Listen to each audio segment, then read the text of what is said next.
श्रीमन्महागणाधिपतये नमः। श्रीमहासरस्वत्यै नमः। श्रीगुरुभ्यो नमः। हरि ओम। वक्रतुण्डमहाकाय कोटिसूर्यसमप्रभा निर्विघ्नं कुरु मे देव सर्वकार्येषु सर्वदा। श्रीमन्महागणाधिपतये नमः। प्रणो देवी सरस्वती वाजेभिर्वाजनीवती धीनामवित्र्यवतु श्रीमहासरस्वत्यै नमः। गुरुर्ब्रह्मा गुरुर्विष्णु गुरुर्देवो महेश्वरः गुरुः साक्षात् परब्रह्म तस्मै श्रीगुरवे नमः। सदाशिवसमारम्भां शङ्कराचार्यमध्यमाम् अस्मदाचार्यपर्यन्तां वन्दे गुरुपरम्परां। मातृदेवो भव पितृदेवो भव आचार्यदेवो भव अतिथिदेवो भव इष्टदेवतायै नमो नमः। श्री कूडली पार्वती समेत रामलिंगेश्वर स्वामिने नमो नमः। जगद्गुरु शंकराचार्य हंपी विरूपाक्ष विद्यारण्य स्वामिने नमो नमः। श्री गुरुभ्यो नमः। हरि ओम। అచలా వీక్షకులకు నమస్కారం. ఆషాఢమాస విశేషాలు వైభవం గురించి ప్రత్యేక కార్యక్రమంలో మీకు స్వాగతం. జ్యోతిష్శాస్త్రం ప్రకారముగా చంద్రగమనాన్ని సూర్యగమనాన్ని ఆధారం చేసుకొని కాలగణన చేస్తుంటాం. చంద్రుని యొక్క గణనాన్ని ఆధారం చేసుకొని పక్షములను ఆ రెండు పక్షాల కాలాన్ని మాసంగా వ్యవహరిస్తుంటాం. అట్లాగే సూర్యుడు మనకున్నటువంటి మేషాది మీన పర్యంతం 12 రాశుల్లో సంచరించినటువంటి కాలాన్ని ఆధారం చేసుకొని మనం మాసాలుగా నిర్ణయం చేస్తుంటాం. చాంద్రమానం ప్రకారంగా సౌరమానం ప్రకారంగా ఇటు పక్ష మాస గణన చేస్తుంటాం. మనకి ప్రతి మాసానికి ప్రకృతిలో జరిగేటువంటి మార్పుల్ని ఆధారం చేసుకొని ఏ మాసంలో ఎలాంటి కార్యములు చేయాలి, ఎలాంటి శుభకార్యాలు చేయాలి, ఏ కార్యంలో ఏది చేస్తే విశేష పుణ్యప్రదంగా ఉంటుంది, అలాంటివన్నీ కూడా మన పూర్వీకులు, మన ఋషులు, జ్యోతిష్శాస్త్ర పండితులు, పౌరాణికులు అవన్నీ కూడా ముందే నిర్ణయించి ఉన్నారు. ఆయా ఋతువుల్లో చేసేటువంటి ఋతుధర్మాలు, మాసధర్మాలు, ఏ పక్షంలో ఎలాంటి కార్యక్రమాలు చేయాలి, ఎలాంటి ఆయనాల్లో ఏ కార్యక్రమం చేస్తే విశేష పుణ్యప్రదంగా ఉంటుంది, సత్ఫలితాన్ని ఇస్తుందో గ్రహించి చెప్పినటువంటి సందర్భాలు. సహజంగా ప్రతి మాసానికి ఉన్నటువంటి పేరు ఏ నక్షత్రం దగ్గర అయితే పౌర్ణమి సంభవిస్తుందో ఆ నక్షత్రాన్ని ఆధారం చేసుకొనే ఆ మాసానికి ఆ పేరు పెట్టబడుతుంది. ఉదాహరణకి చంద్రుని యొక్క గమనం పౌర్ణమి సమయంలో చిత్తా నక్షత్ర సమీపంలో ఉన్నటువంటి సందర్భంలో ఆ మాసానికి చైత్రమాసమని, చంద్రుని యొక్క గమనం వైశాఖ మాసంలో పౌర్ణమి రోజు విశాఖ నక్షత్రం దగ్గర ఉంటుంది. అట్లాగే జ్యేష్ఠ నక్షత్రానికి సమీపంలో ఉన్నటువంటి సందర్భంలో ఆ మాసానికి జ్యేష్ఠమాసమని, పూర్వాషాఢ ఉత్తరాషాఢ నక్షత్రాల సమీపంలో చంద్రగమనం ఉన్నటువంటి మాసాన్ని ఆషాఢమాసమని పిలుస్తుంటాం. ఈ ఆషాఢమాసం ప్రతి మాసంలాగానే చాలా విశేషమైనటువంటి ప్రాధాన్యతతో కూడి ఉన్నది. ఈ మాసాన్ని శక్తి మాసంగా వ్యవహరిస్తుంటారు. మరి ఎందుకు ఈ ఆషాఢమాసంలో వివాహాది శుభకార్యాలు నిషేధించారనేటువంటి విషయాన్ని తెలుసుకుందాం. ప్రకృతి పరంగా జరిగేటువంటి మార్పుల్ని ఆధారం చేసుకొని మనం ఈ కర్మలు చేస్తుంటాం భూమండలంలో. ఆషాఢమాసంలో ఈ గ్రీష్మ ఋతువులో అప్పుడే వేడి చల్లారి భూమిపై వర్షిస్తున్నటువంటి సందర్భం. అంటే ఇటు వర్ష ఋతువుకు పూర్వంగా భూమిపై తొలికరి జల్లులు పడేటువంటి సందర్భం. ఈ మాసంలోనే ఉత్తరాయణం పూర్తయి దక్షిణాయన కాలం ప్రారంభమవుతుంది. సూర్యుని యొక్క గమనాన్ని బట్టి మకర సంక్రాంతి రోజున, అంటే సూర్యుడు ఏ రోజునైతే మకర రాశిలో ప్రవేశిస్తాడు అప్పటి నుండి మొదలుకొని, అనగా సహజంగా పుష్యమాసంలో వస్తుంది, అప్పటి నుంచి మొదలుకొని 6 మాసాలు అనగా జనవరి, ఫిబ్రవరి, మార్చ్, ఏప్రిల్, మే, జూన్, ఈ ఆంగ్లంగా చెప్పుకున్నటువంటి ఈ 6 మాసాలు పుష్యము, మాఘము, ఫాల్గుణము, చైత్రము, వైశాఖము, జ్యేష్ఠము, ఆషాఢంలో కొన్ని రోజులు. అంటే సూర్యుని యొక్క గమనాన్ని బట్టి ఆయనాలు నిర్ణయం చేస్తూ ఉంటాం. అట్లాగా ఈ ఆషాఢ శుద్ధ ఏకాదశి నుంచి మొదలుకొని ఆషాఢం, శ్రావణం, భాద్రపదం, ఆశ్వయుజం, కార్తీకం, మార్గశిరం, పుష్యం, మళ్ళీ ఆ పుష్యమాసం వరకు ఉన్నటువంటి 6 మాసాల కాలాన్ని దక్షిణాయన కాలంగా మనం వ్యవహరిస్తూ ఉంటాం. మరి ఈ దక్షిణాయన కాలంలో ఎలాంటి కార్యక్రమాలు చేయడం చేత పుణ్యప్రదంగా ఉంటుంది, ఉత్తమ గతులు మనం పొందుతాము, చక్కటి సుఖశాంతులతో కూడుకున్నటువంటి ఆనందమయ జీవితం గడుపుతాము తెలుసుకుందాం. ఈ దక్షిణాయనంలో అనుష్ఠానాలు చాలా విశేషంగా చెప్పబడ్డాయి. ఈ మాసమంతా కూడా, ఈ ఆయనమంతా కూడా ఎంతగా జపదానాలు చేస్తే, ఎంతలా అనుష్ఠానాలు చేస్తే ఉత్తరాయణంలో అంత చక్కటి ఫలితాన్ని పొందుతాం. ఉత్తరాయణంలో విశేషమైనటువంటి దేవతా కార్యక్రమాలు చేస్తే మనం ఉద్ధరింపడానికి మన పితృదేవతలను స్మరించుకొని చేసేటువంటి కార్యములు కావచ్చు, లేదా మనం కూర్చొని అనుష్ఠానాలు చేసుకునేటువంటి కార్యములు కావచ్చు, అని కూడా దక్షిణాయనంలో చాలా విశేషమైనటువంటివి. ఈ ఆషాఢ మాసంలో వచ్చేటువంటి ఏకాదశిని తొలి ఏకాదశి అని, మరి వ్యవహారిక భాషలో పెద్ద ఏకాదశి అని వ్యవహరిస్తుంటాం. సూర్యుడు తన రథాన్ని తింపుకునేటువంటి మాసమే ఈ ఆషాఢ మాసం. సూర్యుడు తన దిశను మార్చుకోగానే ఉత్తరాయణ కాలం కాస్త దక్షిణాయన కాలంగా మారుతుంది. అప్పటిదాకా ఉష్ణంగా వేడిగా ఉన్నటువంటి భూమండలం అంతా కూడా మెల్లమెల్లగా చల్లబడుతూ వస్తుంది. ఎప్పటి వరకు అంటే మళ్ళీ మకర సంక్రాంతి వరకు వర్షాకాలం, ఆ తర్వాత శరదృతువు చలికాలం, మకర సంక్రాంతి వరకు ఈ కాలం అంతా కూడా చల్లగా ఉండేటువంటి కాలం. పూర్వకాలంలో ఈ చాతుర్మాస్య వ్రతాలు నిర్ణయం చేశారు. ఈ చాతుర్మాస్య వ్రతం కూడా ఈ ఆషాఢ మాసంలోనే ప్రారంభమవుతుంది. ఈ ఆషాఢ ఏకాదశిని మొదలుకొని ఆషాఢం నుంచి శ్రావణం ఒక మాసం, శ్రావణం నుంచి భాద్రపదం ఒక మాసం, భాద్రపదం నుంచి ఆశ్వయుజం ఒకటి, ఆశ్వయుజం నుంచి కార్తీకం, ఈ 4 మాసాలని చాతుర్మాసాలుగా అంటాం. ముఖ్యంగా చూస్తే యతీశ్వరులు విశేషమైనటువంటి సాధనలు చేసేటువంటి మాసాలు ఈ చాతుర్మాసాలు. అట్లాగే గృహస్థులు కూడా, వామప్రస్థులు కూడా ఈ చాతుర్మాస వ్రతాన్ని ఆచరిస్తూ ఉంటారు ఆయా ప్రాంతాల్లో. మరి ఎందుచేత శుభకార్యాలని ఈ సందర్భంలో, ఈ ఆయనంలో, అట్లాగే ఈ ఆషాఢ మాసంలో ఎందుకు ఎక్కువ చేయకూడదంటే, ప్రకృతిలో జరిగేటువంటి మార్పుల చేత ఈ మాసంలో శుభకార్యాలకి అంతగా అవకాశం లేదు. అందుచేతనే ఆషాఢ మాసంలో శుభకార్యాలు ఉండవు. అది ఎలాగా అంటే, అప్పుడే వర్షాలు పడుతుంటాయి. మన భారతదేశం సనాతన సాంప్రదాయం కలిగినటువంటి ఈ భారతదేశంలో మనం ప్రకృతిని ఆరాధించేటువంటి సందర్భం. ఈ ఆషాఢ మాసంలో మనం ప్రకృతిని ఆరాధన చేస్తుంటాం. ఎందుచేత అంటే మనమంతా కూడా ప్రకృతిని ఆరాధించేటువంటి వాళ్ళము.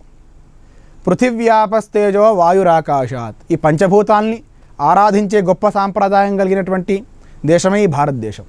అట్లాగా వర్షం పడేటువంటి సందర్భంలో భారతదేశం వ్యవసాయ ఆధారిత దేశం కాబట్టి వ్యవసాయ సంబంధిత పనులు చేయాలి, తద్వారా ఇంకోరికి ఇబ్బంది కలగకుండా ఉండాలనే భావనతో ఈ మాసంలో ఎలాంటి శుభకార్యం చేయొద్దని చెప్పేసి నిర్ణయించారు. ఎవరి ఇల్లు పట్టుకొని వాళ్ళు ఉండడం చేత వాళ్ళకి కావాల్సినటువంటి ఆహార ధాన్యాల్ని పండించుకునేటువంటి సందర్భం. ముందుగానే ఎప్పుడైతే కార్యం ప్రారంభం చేస్తామో ఆ సమయంలోనే ఆటంకం కలగకుండా ఉండాలని గత మాసంలో వెళ్ళినటువంటి పౌర్ణిమ, జ్యేష్ఠ పౌర్ణమి నుంచి వ్యవసాయం కావాల్సినటువంటి పనులన్నీ కూడా మనం ఏర్పాటు చేసుకుంటూ ఉంటాం. ఆషాఢ మాసం రాగానే విత్తనం పెట్టడం లాంటి కార్యక్రమాలు చేసుకుంటూ ఉంటాం. ఇప్పుడు ఈ సందర్భంలోనే ఎవరింట్లోనే శుభకార్యం ఉంటే, ఇంటిల్లి పాదిపోతే మనకు కావాల్సినటువంటి తర్వాత వచ్చేటువంటి 3-4 మాసాలకి అదంతరాయం కలుగుతుంది. తద్వారా ఇబ్బందులు పడుతూ ఉంటాం. కాబట్టి వ్యవసాయానికి ప్రాధాన్యత ఇవ్వమన్నారు, ప్రకృతికి ప్రాధాన్యత ఇవ్వమన్నారు. తెలంగాణ రాష్ట్రంలో మనం అత్యంత వైభవపేతంగా జరుపుకునేటువంటి మన రాష్ట్రీయ పండుగ అయినటువంటి బోనాల పండుగ కూడా ఈ ఆషాఢ మాసంలో జరుపుకుంటుంటాం. అమ్మవారి ఆరాధన చేస్తాం, ప్రకృతి ఆరాధన చేస్తాం. ప్రకృతి అంటే అమ్మవారు. ఆ ప్రకృతి స్వరూపంగా ఉన్నటువంటి అమ్మవారిని ఆరాధించేటువంటి గొప్ప మాసమే ఆషాఢ మాసం. ప్రతి ఇంట్లో మనం బోనాలు చేస్తూ ఉంటాము. పాడి పంట పశువు అంతా కూడా సమృద్ధిగా కలగాలని, సస్యశ్యామలంగా ఉండాలని, రాజ్యం సుభిక్షంగా వర్ధిల్లాలనే భావనతో ప్రకృతిని ఆరాధించేటువంటి గొప్ప సాంప్రదాయం కలిగినటువంటి రాజ్యం మన తెలంగాణ రాజ్యం. ఆషాఢ మాసంలో ఈ చాతుర్మాస వ్రతం ప్రారంభమవడం, తొలి ఏకాదశి ఉండడం, సూర్యుని యొక్క గతిని ఆధారం చేసుకుని ఆయనం మారడం, ఇవన్నీ కూడా ఈ ఆషాఢ మాసంలోనే సంభవిస్తూ ఉంటాయి. అంతేకాకుండా ఈ ఆషాఢ మాసంలో అత్తా కోడళ్ళు ఒకే కడప దాటకూడదనేటువంటి నియమం కూడా ఉంది. ఎందుచేత అనగా, సహజంగా చెప్పాలంటే దాంట్లో ఒక విశేషమైన రహస్యం దాగుంది. గడిచినటువంటి మాసాలు వైశాఖం జ్యేష్ఠ మాసంలో విశేషంగా శుభకార్యాలు ఉంటాయి. కొత్తగా వివాహమైనటువంటి అమ్మాయికి తన సొంతింటికి వెళ్ళాలని చెప్పేసి బాగా మనసు పరితపిస్తూ ఉంటుంది. అట్లాగే ప్రకృతి పరంగా జరిగేటువంటి మార్పుల చేత ఈ మాసమంతా కూడా ఉబ్బరంతో వర్షంతో ఉంటుంది. బాగా చికాకు కలిగించేటువంటి మాసం. ఆ సందర్భంలో బయట ప్రకృతి పరంగా జరిగేటువంటి మార్పుల చేత చికాకు పడి ఇటు అత్తనో మామనో లేదా భర్తనో విసుక్కోవడం చేత ఏమవుతుంది అంటే అది కాస్త గొడవకు దారితీస్తుంది. అంతే మరి అట్లాగే కొత్తగా పెళ్ళినటువంటి అమ్మాయికి తన సొంతింటికి వెళ్ళాలని కూడా ఉంటుంది. అదే సమయంలో భార్యాభర్త ఇద్దరు కలిసి ఉన్నట్లయితే భర్త భార్యపై ప్రేమతో అన్యోన్యతో తాను చేయాల్సినటువంటి కార్యక్రమాలు చేయలేడు. చేయకపోవడం వల్ల ఏమవుతుంది, తర్వాత రానున్నటువంటి కాలంలో ఇబ్బంది పడుతూ ఉంటారు. వ్యవసాయానికి వెళ్లకుండా భార్యతోనే ముచ్చటిస్తూ ఉండడం చేత తర్వాత పంట పండడానికి కావచ్చు లేదా వ్యవసాయ పనులకి అంతరాయం కలుగుతూ ఉంటుంది. అటువంటి సందర్భంలో భార్యాభర్తలు ఒక దగ్గర ఉండకూడదని చెప్పకుండా అత్తా కోడలు ఒకే కడప దాటకూడదు అనేటువంటి నియమం మన పూర్వీకులు పెట్టారు. ఇంకో రహస్యం కూడా ఉంది. ఒకవేళ నూతనంగా వివాహం జరిగినటువంటి వారికి భార్యాభర్తల సంయోగం చేత ఈ మాసంలో నెల తప్పితే పుట్టేటువంటి శిశువు చైత్ర వైశాఖాల్లో జన్మిస్తారు, సరిగ్గా 9 మాసాలకి. అంటే బాగా ఎండగా ఉండేటువంటి తీవ్రంగా ఉండేటువంటి మాసాల్లో జన్మిస్తారు. పూర్వకాలంలో ఇప్పుడున్నటువంటి సౌకర్యాలు లాంటివి లేవు కనుక వేసవి కాలంలో జరిగేటువంటి కాన్పులకి కాస్త ఇబ్బందిగా ఉండేటువంటివి. కాబట్టి దాన్ని కూడా ముందుగానే దృష్టిలో పెట్టుకొని ఆషాఢ మాసంలో భార్యాభర్తలు కలిసి ఉండకూడదనేటువంటి నియమం పెట్టారు మన పూర్వీకులు.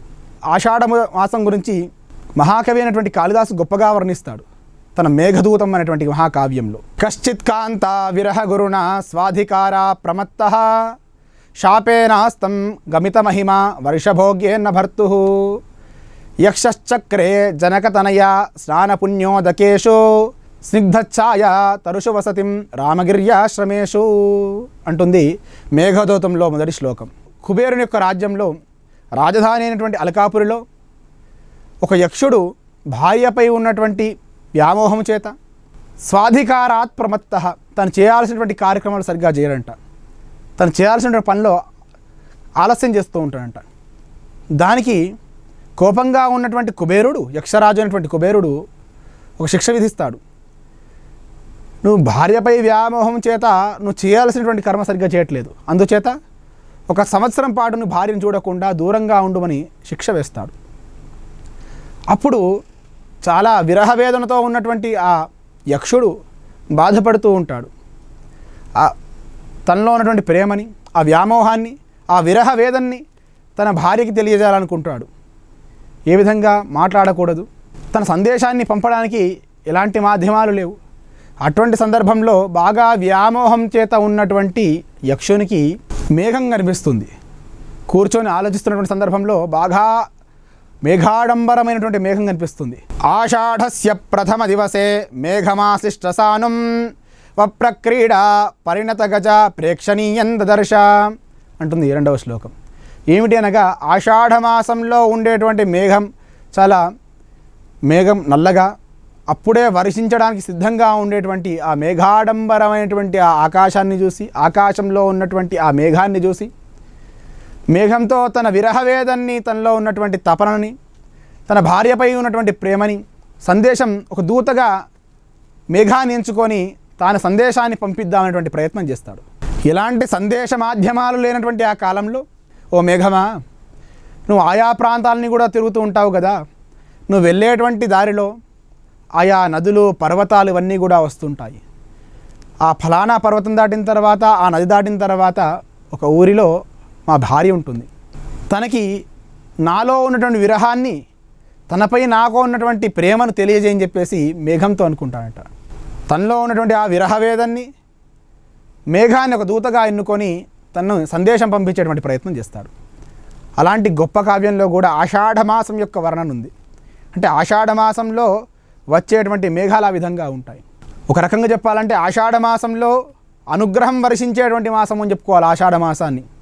ఉత్తరాయణంలో విశేషంగా జపదానాలు, యజ్ఞయాగాది క్రతువులన్నీ కూడా దేవతా ప్రతిష్టలు చేస్తుంటాం. ఆ చేసినటువంటి ఫలమంతా కూడా ఈ దక్షిణాయన కాలంలో ఈ ఆషాఢమాసం నుంచి భూమిపై ఆ అనుగ్రహం వర్షించేటువంటి సమయం ఈ ఆషాఢమాసం నుండి ప్రారంభమవుతుంది. అలాంటి గొప్ప మాసం ఈ ఆషాఢమాసం. ఈ ఆషాఢమాసంలో మనం అనుకున్నట్టుగా భార్యాభర్తలు కలిసి ఉన్నట్లయితే అది తర్వాత వేరే వేరే ఇబ్బందులు దారితీస్తుందని, యక్షుడు చేసినటువంటి తప్పుకి కుబేరుడు శిక్ష వేయగా తను భార్యావియోగం అనుభవిస్తూ ఒక సంవత్సరం పాటు భార్యకు దూరంగా ఉంటూ ఆ విరహవేదన అనుభవిస్తూ ఉంటాడు. ఒకవేళ కొత్తగా పెళ్లి చేసుకున్నటువంటి జంట ఒకే ఇంట్లో ఉన్నట్లయితే స్వాధికారాత్ ప్రమత్తః తను చేయాల్సినటువంటి కార్యక్రమాలు సరిగ్గా చేయలేడేమో అనేటువంటి నేపంతో మన పూర్వీకులు అత్తా కోడలు ఒకటే కడప దాటకూడదు అనేటువంటి నియమాన్ని పెట్టి ఉన్నారు. అలాగే ఆషాఢమాసంలో విశేష పుణ్యతిథులు కూడా ఉన్నాయి. ఇందాక చెప్పుకున్నట్టుగా ఆషాఢ శుద్ధ ఏకాదశి, వ్యాస పౌర్ణిమ. ఈ పౌర్ణిమని గురు పౌర్ణిమగా వ్యవహరిస్తూ ఉంటాం. వ్యాసుల వారు వేదరాశనంతా కూడా విభజన చేసి, వ్యాసుల వారు వేద విభాగాలు చేసి కలియుగంలో మానవులు కావాల్సినటువంటి అంటే అనుష్ఠానానికి అనుకూలంగా ఉండే విధంగా ఆ వేద విభాగాన్ని చేసి ఎవరు ఏ శాఖను ఎన్నుకుంటారో దాని ద్వారా ఆ శాఖలో ప్రావీణ్యత సంపాదించాలని. ఎందుకంటే అనంతమైనటువంటి వేదరాశి ఒకరే చదువుకోవాలంటే ఈ జీవితకాలం సరిపోదు. అటువంటి సందర్భంలో వ్యాసుల వారు గురుస్వరూపంగా ఉండి వేదరాశంతా కూడా విభజన చేసి ఆయా శాఖలుగా విభజన చేసి మన దేశానికి మనకి అందించినటువంటి ఆ గొప్ప మహర్షి యొక్క జన్మదినోత్సవాన్ని పురస్కరించుకొని, ఆవిర్భావాన్ని పురస్కరించుకొని గురు పౌర్ణిమ అనేటువంటి తిథిని, ఆ గురు పౌర్ణిమని జరుపుకుంటుంటాం.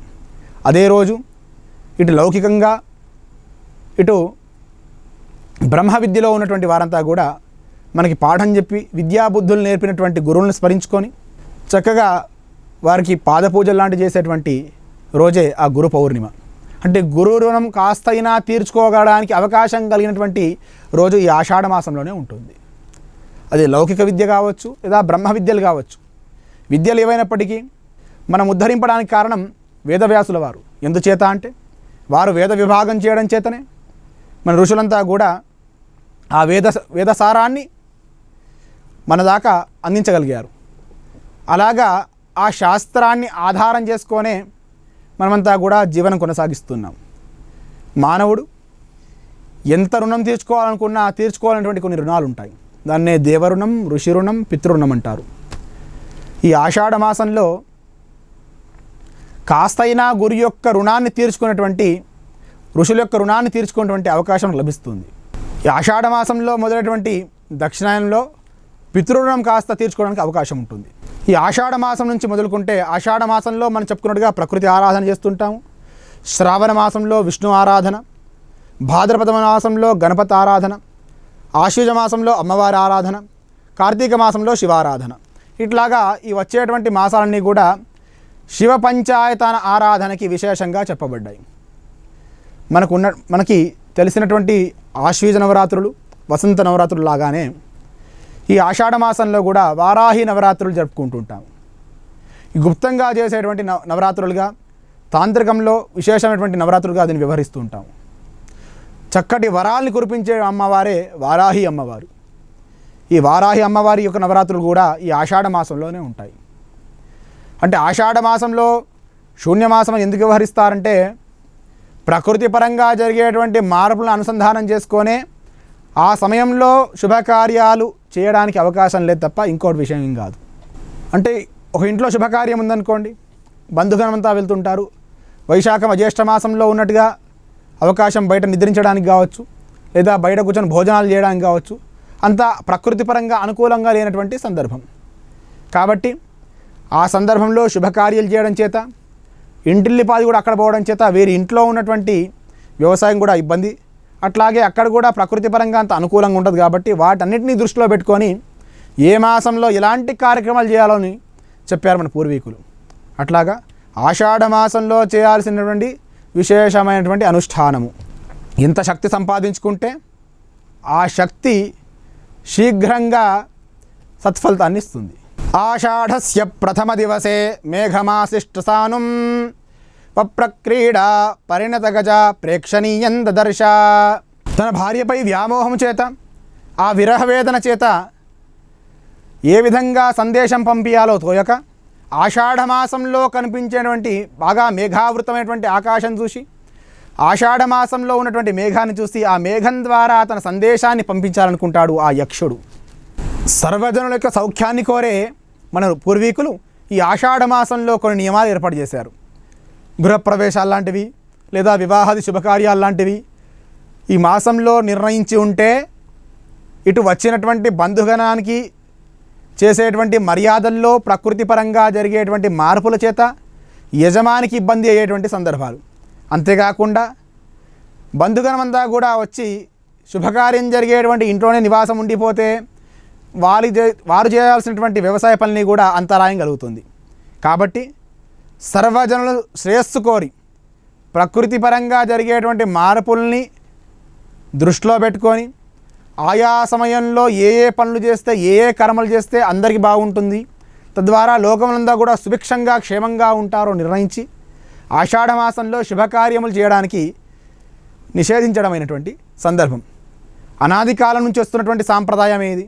ఆధ్యాత్మికంగా ఎంతో ఉన్నతమైనటువంటి ఈ ఆషాఢమాసంలో అమ్మవారిని, ప్రకృతిని ఆరాధించి, ముఖ్యంగా మన తెలంగాణ రాష్ట్రంలో బాగా అత్యంత వైభవంగా మనం ప్రతి ఇంట బోనాల పండుగలు చేసుకుంటూ ఉంటాం.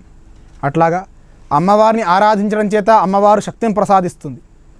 ఆ శక్తి చేత మన దేశము రాజ్యమంతా కూడా సుభిక్షంగా మారాలని, సస్యశ్యామలవ్వాలని, సకల జనులు క్షేమంగా ఎలాంటి వ్యాధులు రాకుండా ఉండాలని మనస్ఫూర్తిగా ఆ పరమేశ్వరుని అమ్మవారిని కోరుకుంటూ, ఈ కార్యక్రమాన్ని వీక్షించేటువంటి వాళ్ళందరికీ కూడా ఆ అమ్మవారి యొక్క సంపూర్ణ కృపా కటాక్ష వీక్షణం లభించాలని మనస్ఫూర్తిగా కోరుకుంటూ, లోకా సమస్త సుఖినో భవంతు, సర్వతో సన్మంగళాని భవంతు. శుభం.